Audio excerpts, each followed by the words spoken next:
kesempatan untuk merayakan Hari Orang Muda Sedunia bertepatan dengan Hari Raya Kristus Raja Semesta Alam. Paus Fransiskus mengundang kita untuk berdirilah. Berdirilah. Yuk ngopo nek berdiri. Berdirilah, aku menetapkan engkau menjadi saksi tentang sesuatu yang engkau lihat. Paus Fransiskus mengajak kita belajar dari Santo Paulus yang dengan penuh keberanian dan keyakinan diri mewartakan Yesus Kristus di hadapan pengadilan Romawi. Paulus tidak mau diadili di Yerusalem karena ditangkap oleh orang-orang Yahudi. Karena dia orang Roma, penduduk Roma, maka dia ingin pengadilannya terjadi di Roma, di hadapan raja. Maka di hadapan Raja Agripa dan Permaisuri Bernike, Paulus memberi kesaksian lantang siapa Yesus. Bapak, Ibu, dan saudari-saudaraku, teman-teman muda, anak-anakku yang terkasih, kita diundang untuk menjadi saksi-saksi kebenaran.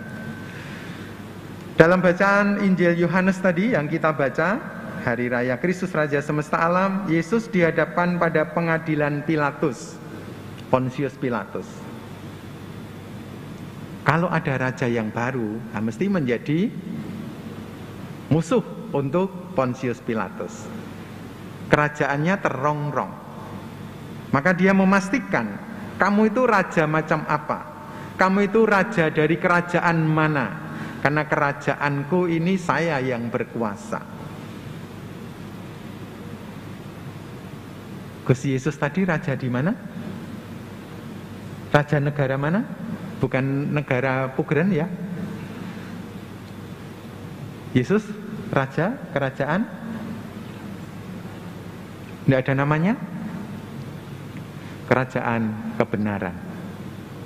Yesus menjadi raja kerajaan kebenaran. Dan setiap orang yang mengikutinya harus mewartakan kebenaran.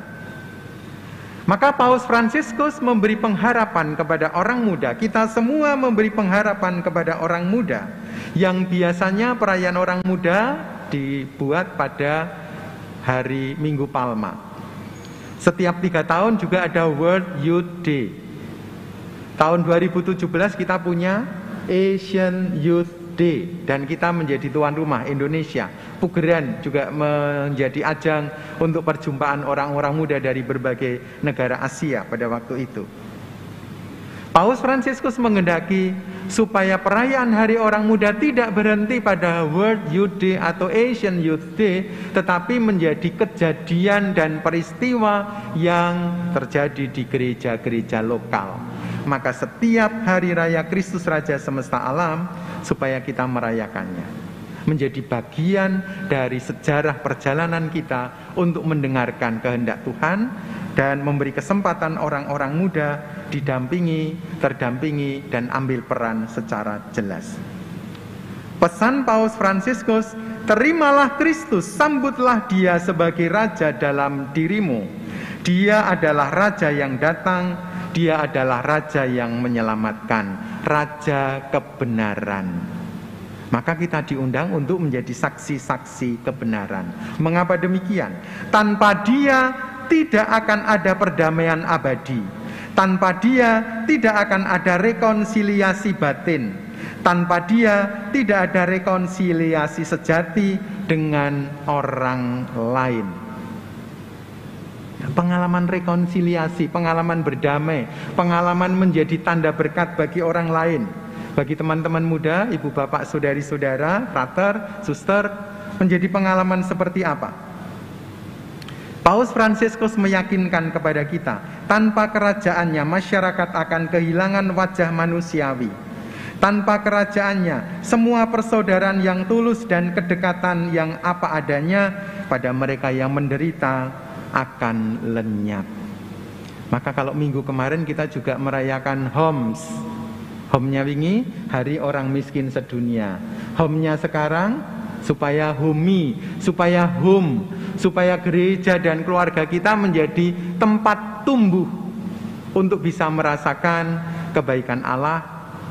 Bapak Ibu mewariskan nilai-nilai kehidupan kekatolikan, teman-teman muda bisa mencecap dan merasakan, oh aku digatekke Bapak Ibuku, aku digatekke gerejaku. Saya diajak ambil bagian untuk mewujudkan gereja yang hidup, gereja yang sinodal. Gereja yang berjalan bersama, sudah sering mendengar ya istilah gereja sinodal. Gereja yang berjalan bersama, mendengarkan kehendak Tuhan, lalu mewujudkannya. Itu gereja sinodal, sinhodos, berjalan bersama. Kesadaran untuk mengembangkan terus hal-hal semacam itu dihadapkan kepada orang-orang muda dengan keyakinan supaya kita berdiri dan menjadi saksi.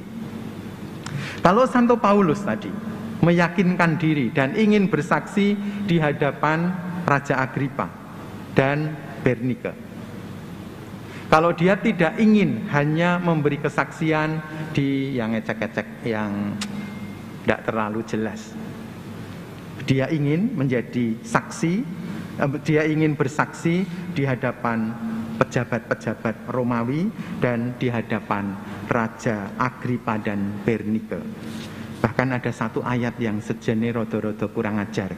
Sangat berani Paulus itu. Nanti dibaca ya, Kisah Para Rasul bab 26 ayat 29. Kata Paulus begini, aku mau berdoa kepada Allah supaya segera atau lama-kelamaan bukan hanya engkau saja Raja Agripa dan Bernike dan pejabat-pejabat itu.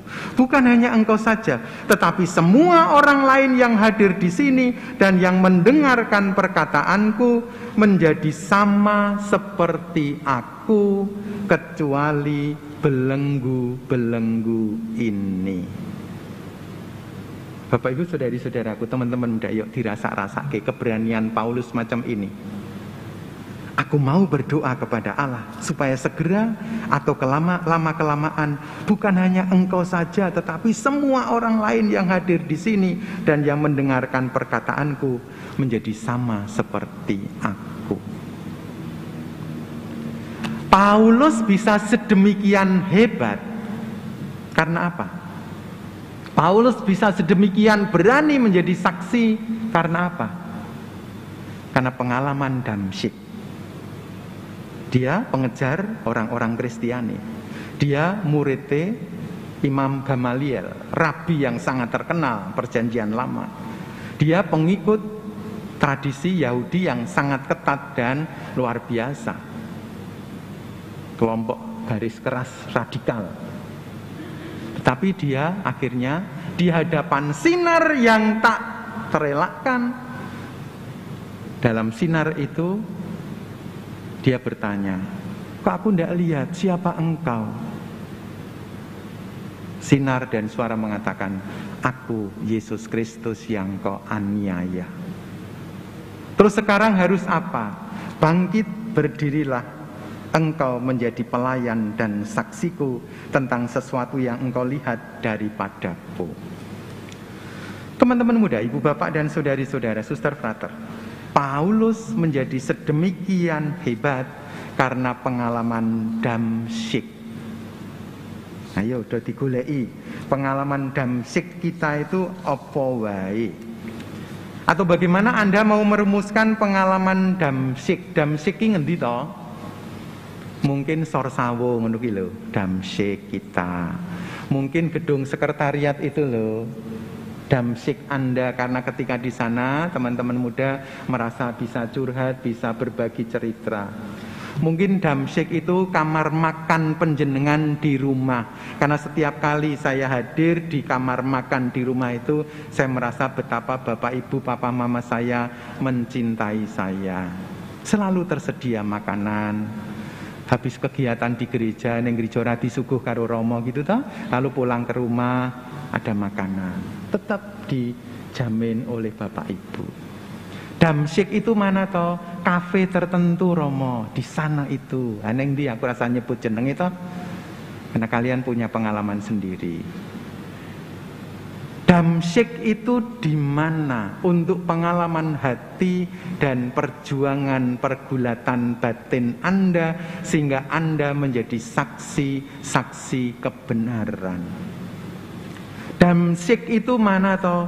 Mungkin Bapak Ibu dalam pergulatan sebagai orang tua, suami istri mengalami ketika tahun ke-20 perkawinan Anda meh wae kejeglong merga ana lambe sing luwih bengese luwe, atau ada pria gagah yang lebih, atau apalagi. Tetapi saya bertahan untuk akhirnya tetap setia dalam perkawinan mergo anakku mulai menginjak dewasa, dan demi anak-anakku kami telah berjanji setia di hadapan Tuhan. Yuk balik meneh. Dan damsyik itu mana toh? Mungkin untuk Frater Dita dan Frater Dito. Dita dan Dito, yang sebelah sana Dita, situ Dito. Mungkin damsyik itu pengalaman, duh tesisnya rampung-rampung, atau S1 yang ngel, meh wae mundur karena kangelan. Tapi njuk diingatkan, sing tak golek iki apa toh? Oh dadi imam dalam Gusti, bukan mewartakan diri sendiri. Loh, kemarin ada kegiatan ini itu, saya sangat tertarik dengan gadis itu atau orang itu atau komunitas itu.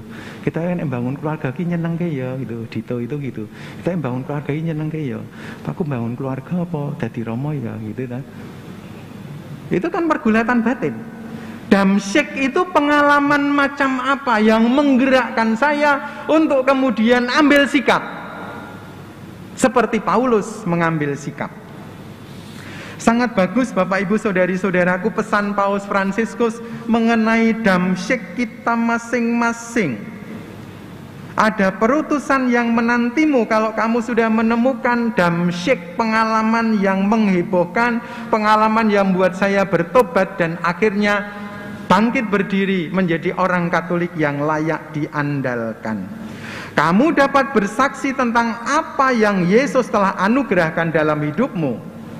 Maka Paus Fransiskus mengatakan, dalam nama Yesus aku mengajakmu untuk berdirilah, bersaksilah bahwa aku buta namun telah melihat terang. Kamu juga telah melihat kebaikan dan keindahan Allah dalam dirimu, dalam diri orang lain, dalam komunitas gereja, di mana semua kesepian bisa diatasi.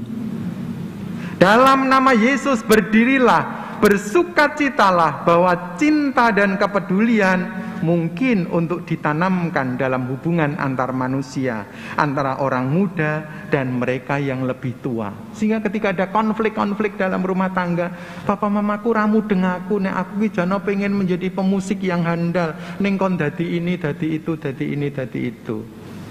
Ada konflik barangkali di dalam rumah tangga, tetapi saat tertentu Anda bisa merasakan, saya bisa berdamai dengan itu. Dalam nama Yesus berdirilah, perjuangkanlah keadilan sosial, kebenaran dan integritas, hak-hak asasi manusia. Lindungi mereka yang teraniaya, mereka yang miskin dan rentan, mereka yang tidak punya suara dalam masyarakat, para imigran. Televisi hari-hari ini baru menyorot seorang perempuan yang nyengeni bojone mergo mulih saka kafe terus kok ngendi mabuk. Bojone mabuk. Si istri ini dihukum 1 tahun penjara. Televisi baru menampilkan itu. Apa yang menjadi gerakan hati kita? Berdirilah, bersaksilah tentang cara pandang baru yang melihat segala ciptaan dengan mata penuh kekaguman, yang membuatmu melihat bumi ini sebagai rumah kita bersama dan memberimu keberanian untuk mempromosikan kesadaran ekologis yang utuh. Supaya tidak terjadi banjir di mana-mana, maka semua rumah tangga harus membuat sumur resapan misalnya. Berdirilah, bersaksilah bahwa kegagalan dalam hidup bisa diperbaiki, bahwa orang yang mati secara rohani dapat bangkit kembali, bahwa mereka yang terbelenggu dapat bebas kembali, bahwa hati yang diselimuti kesedihan dapat menemukan kembali pengharapan. Kalau teman-teman muda bisa curhat, bisa berbagi pengalaman, lalu diingatkan dan dibawa di hadapan Yesus tersalib, lalu di antara kalian bisa menjadi tanda berkat. Mungkin melalui main musik, mungkin melalui flute, mungkin melalui cello, Anda bisa menjadi tanda berkat, dan genjrengan gitar itu juga bisa menjadi tanda berkat. Mas, bolehlah kameranya disorotkan pada teman-teman muda itu loh, biar yang di rumah juga tahu wajah ceria teman-teman muda orkes kecil chamber kita ini yang terdiri dari 5 orang, dan yang nganggo klambi abang, yang kor latihan beberapa kali. Bapak Ibu, mereka berlatih tidak berminggu-minggu, tapi seminggu ini. Tapi hebat sekali. Kasih salam pada mereka yang di rumah. Kasih salam pada mereka yang di rumah. Bapak Ibu, saudari-saudara, ini anak-anak muda kita, terima kasih. Orang tua mempercayakan mereka untuk berkiprah. Dewan Pastoral Paroki memberi kesempatan pada mereka untuk berkiprah. Terima kasih, cukup. Upaya-upaya kita supaya orang-orang muda juga yang di luar sana, yang di sebelah utara gereja, sing ra iso weruh apa-apa mung krungu suarane gitu ta ya. Halo, halo, sing ning njaba. Halo, halo. Oh, suara terdengar. Terima kasih. Gereja kita hanya menampung 200 orang di dalam ini, maka yang kebanyakan di luar, 200 orang lagi di luar. Maka Anda yang di dalam, le sembahyang kudu le manteng karena njenengan nyembahyang ki seneng jaba lho ya. Iya, begitu Anda yang di dalam ini mendapat AC yang seger, seneng jaba ngene-ngene iki. Karo ora weruh apa-apa. Mari kita menjadi tanda berkat. Paus Fransiskus mengatakan, dalam nama Yesus berdirilah, bersaksilah dengan sukacita bahwa Kristus hidup. Wartakan pesan cinta dan keselamatannya di antara sesamamu, di sekolah dan di universitas, di tempat kerja, dalam dunia digital, dimanapun kalian berada. Itu menjadi kesempatan untuk bersaksi. Gawe status, ayo buatlah status yang ketok nek Katolik gitu ya. Tunjukkan bahwa status kalian ini punya pengharapan. Tidak hanya galower-galower saja. Orang di pacar, diputus ini, kangelan sinyal, kangelan duit, kangelan ini. Mari kita menjadi saksi-saksi yang lebih handal. Karena ada pengalaman damsyik. Rumuskan pengalaman damsyik itu pengalaman seperti apa? Pengalaman rohani yang meneguhkan hidup kita. Seperti keberanian Paulus yang bersaksi. Terima kasih untuk orang-orang muda. Terima kasih keluarga-keluarga yang memberi kepercayaan kepada mereka dan terus-menerus didampingi.